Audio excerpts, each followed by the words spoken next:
President, I want to read an excerpt of an article that ran on the 8th of October in the year 2012. It was in the New York Times, and the article opened with the following. This is a quote.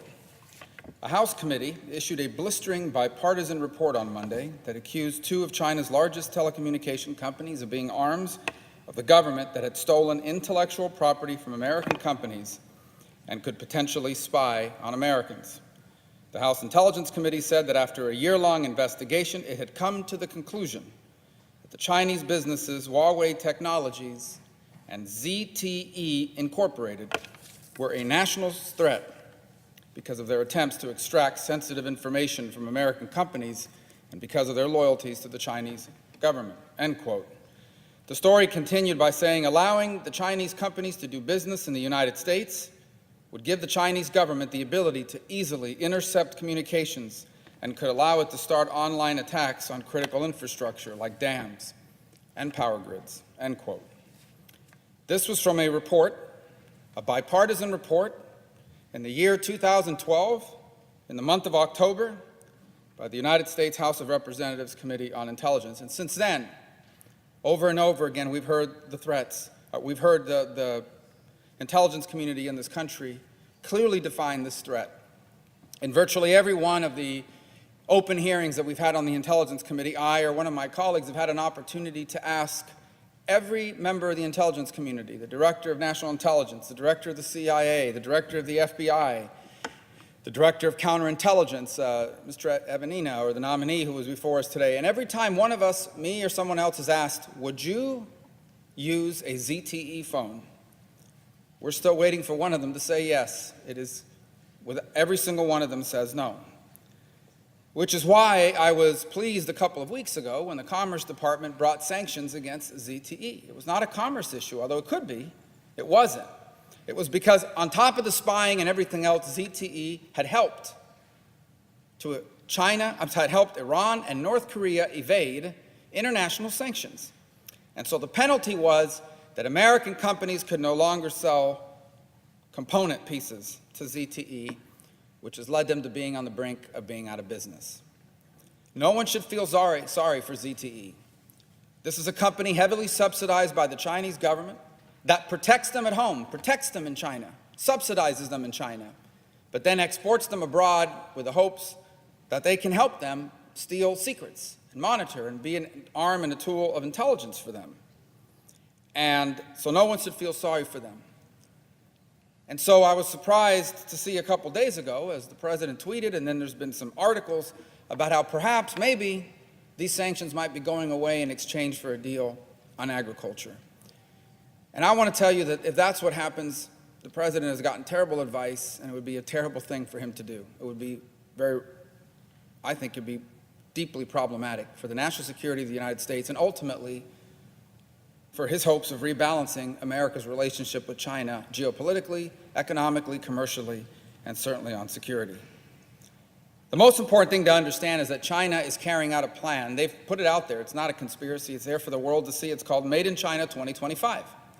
Made in China 2025 is a plan to dominate the 10 most important technologies of the 21st century. Now, you may ask, well, why is that a big deal? Why would countries would want to do that? They have every right to aspire to that, and I agree.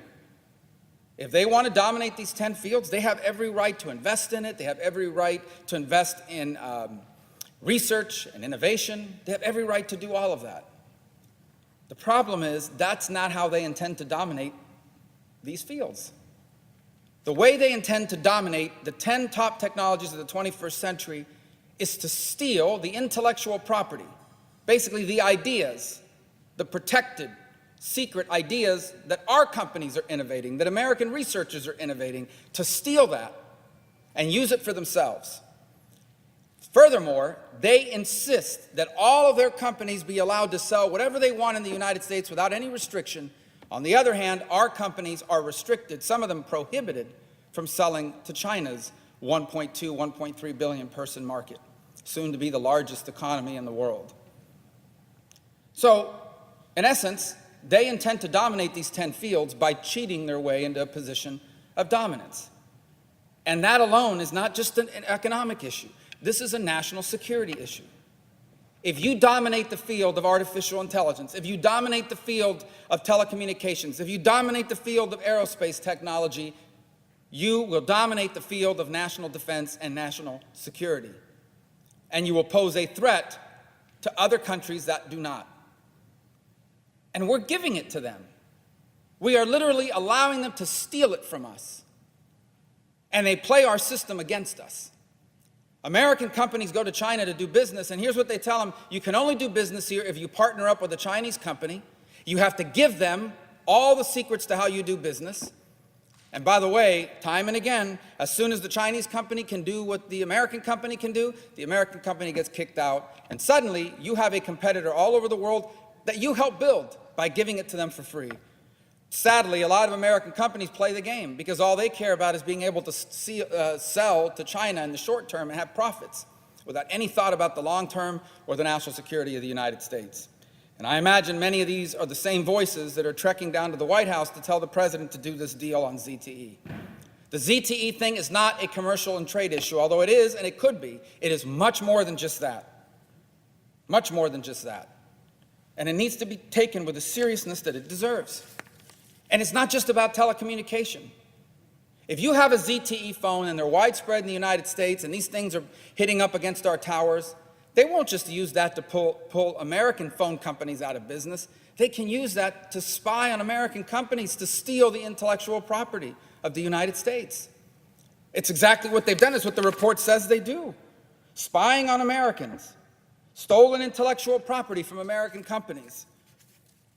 This trade dispute with China is about a lot more than trade. It's about geopolitical balance. It's about fairness.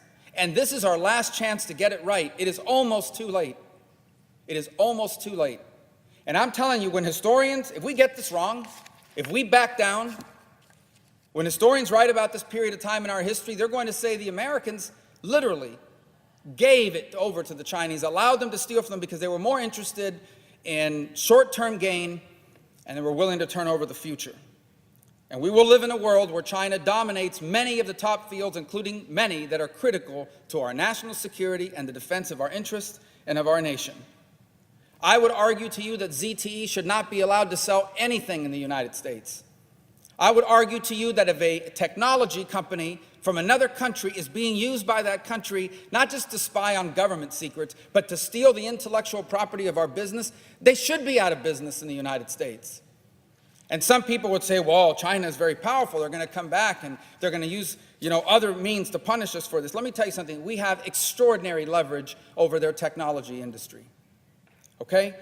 For example, one of the things ZTE can do is they can buy from a company named Tsinghua Unigroup, which is a government-owned company. They can buy components from them. But then we can cut them off as well. In fact, every major telecom in China, Huawei, BBK, Xiaomi, Lenovo, every single one of these depends on component parts from the United States.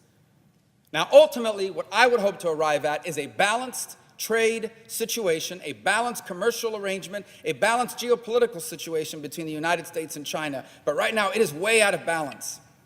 And when you allow imbalances to exist and to persist in international relations, it leads to conflict. It leads to wars. It leads to showdowns. That's what imbalances lead to. An imbalance leads the country that becomes dominant to try to take advantage of the countries that are not, unless you agree to surrender to them. This issue of China and ZTE, this is a terrible mistake. If the president cuts a deal with ZTE that says pay a couple $100 million in fines and you're back in business, in exchange, and they violated the law. So this is a law enforcement function on top of everything else. These sanctions against them are punishment for evading and breaking sanctions. And if you basically waive that off in exchange for a deal on agriculture, these farmers didn't do anything wrong. These farmers are not being punished for evading sanctions. They're just victims of retribution. But we have other angles. In fact, what we should be saying is, if you don't lift the tariff on our farmers, we're going to do the same thing we did to ZTE, to Huawei, or BBK, or Xiaomi, or Lenovo, or any of the other companies. That's what we should be saying. Instead of being tricked into this apparent deal that someone's cooking up over there and giving the president terrible advice, which, by the way, I know that's not where his instincts are. But someone's getting to him, I don't know if it's from Treasury or where it is, and basically telling them that now's the time to cut a deal. It's the wrong time to cut a deal, and this would be a terrible deal. Let me close by telling you this. This is not just about technology. If you don't believe that China uses its leverage, the leverage of economics, to reach into your life here in America, because people will be asking, what does that have to do with me? What does that have to do with us? Yes, it's a bad thing, and we're worried about China in the long term, but what does that have to do with me here at home? Let me tell you what it has to do with you here at home. China has no problem using its long arm and its economic leverage to interfere in the lives of Americans, and I'll tell you how. About 2 weeks ago, two American airlines, United and American Airlines, got a letter in the mail from the Chinese government telling them, we noticed that your website says Taiwan. It doesn't say Taiwan, China. Unless you change your website, we are going to punish you. We may even take away your routes. They haven't made a decision yet. We've reached out to both companies, but let me clue everybody in right now. If they're anything like the other American companies that have been threatened, they're going to cave. They're going to cave. Maybe especially United that has all these routes over there. This is an American company headquartered in the United States who's going to have to change their website because China has threatened them. You think that's not bad? I'll tell you something crazy. The Gap clothing store yesterday, they came out with a t-shirt, had a map of China but didn't have Taiwan on the t-shirt. China threatened them. Within minutes or within hours, the Gap puts out a tweet, we're so sorry, we apologize, we didn't mean to offend you, we respect your sovereignty, over a t-shirt, for God's sake. This is the leverage that they have.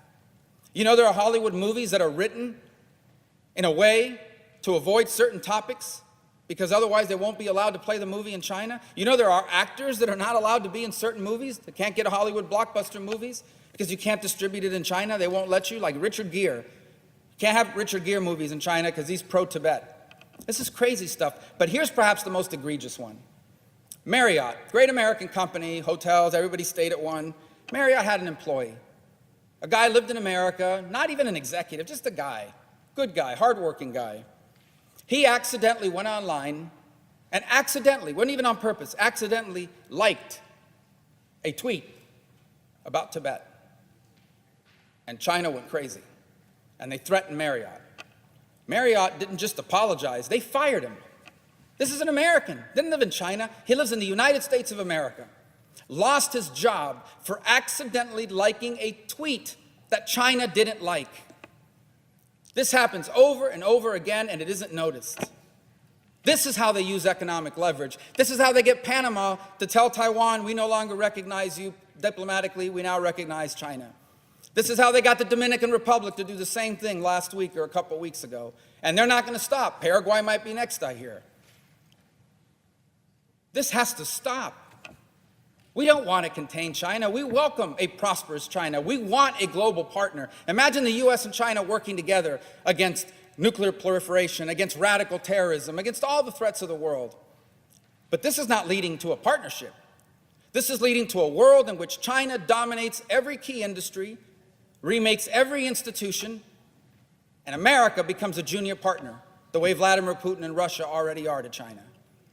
And that we cannot accept. But that is where we are headed, because administrations, both Republican and Democrat, took this threat too lightly. They thought that when China got rich, they would start playing by the rules. Guess what? They not only not play by the rules, they assume all the benefits of the rules, but live by none of the responsibilities. This is our last chance. This administration has been given the historic opportunity at the last chance of getting the balance in this relationship right. And one misstep could blow the whole thing apart and doom generations of Americans to living in a world, not one with a powerful China, one with a dominant China and a declining America. And that may sound like hyperbole, but if they win this battle on ZTE, the world will notice. And the message it will send is, when push comes to shove, this administration is no different than the others. When they come under pressure, you can get to the right people with the right friends in corporate America, and they will back down. And once that happens, every country in the world will govern themselves accordingly. They will not join us in confronting China's aggression and China's unfairness, because in the back of their mind, they will be saying to themselves, when push comes to shove, America's going to back down the way they did at ZTE. So the issue itself is problematic. We can't be selling phones in America that are used to spy on us and our companies. But on a broader scale, it sends a message that demoralizes this effort, and I think has dramatic consequences. So I hope that the White House, and I encourage the President to think very seriously and very carefully. He's in a very strong position right now. I urge him to think very carefully about the next step and to listen to the people in his administration that are talking to him about the ZTE issue for what it is, a national security threat and much bigger than just one company in the telecom industry.